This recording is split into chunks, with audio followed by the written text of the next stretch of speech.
Welcome to இன்னைக்கு என்ன செய்தி. இன்னைக்கு நம்ம பார்க்க போகிற சீரியல் பார்த்தீங்கன்னா சிறகடிக்க ஆசை சீரியல். இன்னைக்கான ரிவ்யூ தாங்க பார்க்க போகிறோம். அதான் அந்த ரீல்ஸ் பார்த்துக்கிட்டு இருப்பாங்க இல்லையா விஜயா, அப்போ வந்து மனோஜ் கிட்ட வந்து இது உண்மையாக கேட்டு அவரை போட்டு அடிப்பாங்க.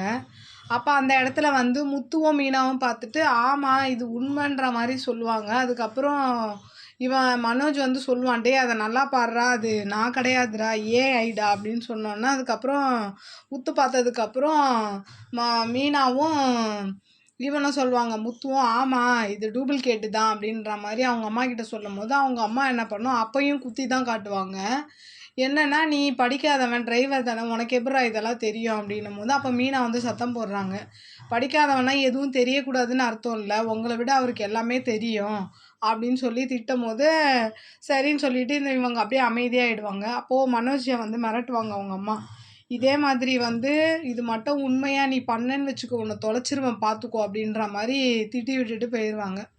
அப்படியே அடுத்த சீன் பார்த்திங்கன்னா செல்வம் இருக்கார் பார்த்தீங்களா, அவர் தான் வராரு. பணத்தை எங்கெங்கேயோ புரட்ட முடியல, வெறும் 1,60,000 நம்ம தான் புரட்ட முடிஞ்சதுன்ற மாதிரி முத்துக்கிட்ட சொல்லுவார். அப்போது அவர் வந்து சொல்வார், செல்வம் இந்த மாதிரி தப்பாக நினச்சிக்காத முத்து, எனக்கு எங்கேயாவது பணம் கொஞ்சம் ஏற்பாடு பண்ணி தர முடியுமான்ற மாதிரி கேட்குறாரு. அப்போ முத்துவும் என்னால் ஃபுல் பணம் பண்ண முடியாது, ஆனால் முடிஞ்ச அளவுக்கு நான் ஏதோ ஏற்பாடு பண்ணுறேன்ற மாதிரி சொல்லிவிட்டு அங்கேருந்து கிளம்பி வந்துடுறாரு. அப்படியே பார்த்தீங்கன்னா வீட்டுக்கு வராரு. வீட்டுக்கு வந்ததுக்கப்புறம் என்ன ஆகுதுன்னா, இங்கே வந்து மீனா வந்து அந்த யாரோ அந்த பூ கடை வச்சுருக்காங்க இல்லையா, அது மூலியமா ஏதோ காசு வருது போல், அது அக்கௌண்ட்டில் போடுறதா ஏதோ பேசிக்கிட்டு இருக்காங்க. அப்போது முத்து வந்து அங்கே நடந்ததெல்லாம் சொல்கிறாரு. இந்த மாதிரி வந்து செல்வம் வந்துட்டான் ஊர்லேருந்து, ஆனால் அவனால் காசு புரட்ட முடியல அப்படி இப்படின்னு சொல்லும் போது அப்போது மீனா சொல்கிறாங்க, நான் ஒரு சீட்டு போட்டு வச்சுருக்கேங்க, அதில் ஒரு 50,000 வரும், அதை வேணால் எடுத்து கொடுத்துடலாம் அப்படின்ற மாதிரி சொல்கிறாங்க. அப்போது இவரும் வேணான்ற மாதிரி தான் முத்து சொல்கிறாரு, இல்லை பரவாயில்ல ஒரு உதவி தானே நம்ம செய்வோன்ற மாதிரி மீனாவும் சொல்கிறாங்க.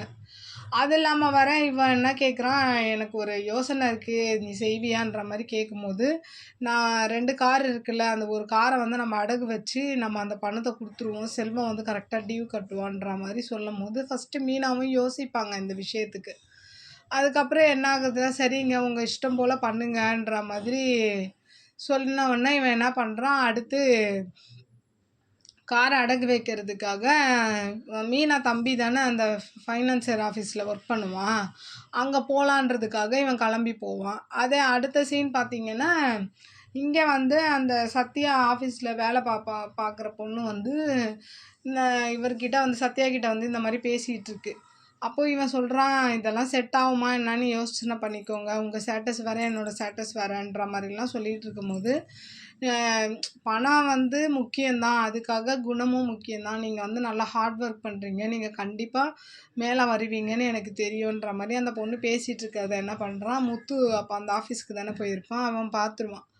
பார்த்துட்டோன்னே அவங்க பேசிட்டு போயிடுவாங்க. அப்போது இவங்கிட்ட வந்து எல்லாத்தையும் சொல்லுவான், அந்த மாதிரி செல்வத்துக்கு காசு தேவைப்படுது, இந்த மாதிரி என் காரை வச்சு எவ்வளோ கொடுக்க முடியும்னு பாருன்ற மாதிரி சொன்னோன்னே அப்போது அவனும் யோசிச்சுட்டு காரெல்லாம் ஓட்டி பார்த்துட்டு அந்த புக்கெல்லாம் இருக்கும்ல அதெல்லாம் சரி பார்த்துட்டு அப்போ அவன் சொல்கிறான், ஒரு 3,60,000 கொடுக்க முடியுன்ற மாதிரி சொல்லுவான். அப்போ அப்படியா இருந்தால் நீ 3 லட்சம் மட்டும் கொடு, நாங்கள் சீட்டு போட்டு வச்சுருக்கோம் அவங்க அக்கா, அதை கொடுக்குறேன்னு சொல்லியிருக்கா அப்படின்னோடனே சரின்னு சொல்லிவிட்டு அப்போ அந்த இடத்துல வந்து செல்வத்தையும் வர வச்சிடுறாங்க. செல்வத்தை வர வச்சுட்டு இந்த மாதிரி என்னோடய காரை வந்து நான் அடகுக்கு வச்சு நான் உனக்கு காசு கொடுக்குறேன், நீ கரெக்டாக டியூ கட்டிடுன்ற மாதிரி சொன்னோன்னே செல்வத்துக்கு சந்தோஷம் தாங்க முடியல. அப்படியே முத்துவை கட்டி பிடிச்சிக்கிட்டு சரிடா நான் கொடுத்துட்றேன் அப்படின்ற மாதிரி சொல்லிடுறேன். இதை வந்து என்ன பண்ணுறான், சக்தி அங்கே தானே இருக்கான், அவன் என்ன பண்ணுறான், அவங்க சின்ன அக்கா சீதாக்கு ஃபோன் போட்டு இந்த மாதிரி விஷயம்னு சொல்கிறான்.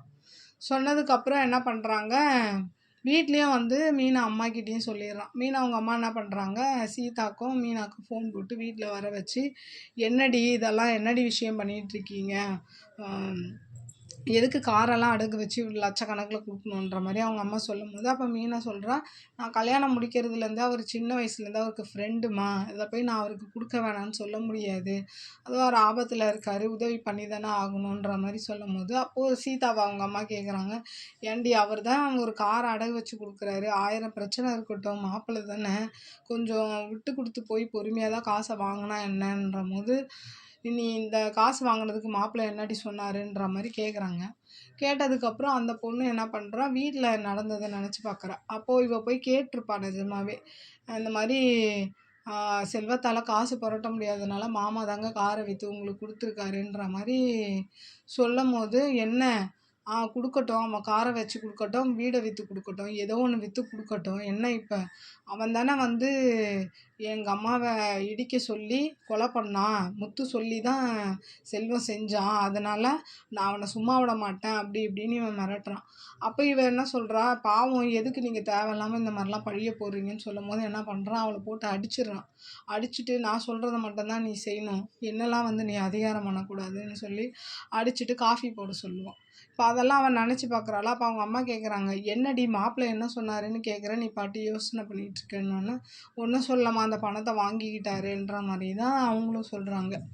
அப்படியே இந்த பக்கம் பார்த்தீங்கன்னா மீனாவும் சொல்கிறாங்க, அவள் என்னம்மா பண்ணுவா மாப்பிள்ளை வாங்கினதுக்கு, அவளை எதுவும் சொல்லாதீங்க அப்படின்னும்போது அவங்க அம்மா என்ன சொல்கிறாங்கன்னா, இல்லடி இப்போ ஒரு பாதி காசு எதான்னா பரவாயில்ல, லட்சக்கணக்கில் கொடுக்குறீங்க, சப்போஸ் அவர் கட்ட முடியாமல் போயிட்டா என்ன ஆகுறது அப்படின்ற மாதிரி அவங்க அம்மா கேட்குறாங்க. அப்போது இவங்க மீனா சொல்கிறாங்க, என்னம்மா பண்ணுறது, ஒரு நம்பிக்கையில் தானே கொடுக்குறோம், பார்த்துக்கலாம் அப்படின்ற மாதிரி சொல்கிறாங்க. இதோட இன்றைக்கான எபிசோடு முடியுது.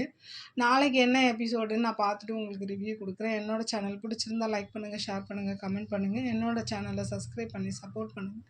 நன்றி, வணக்கம், பாய்.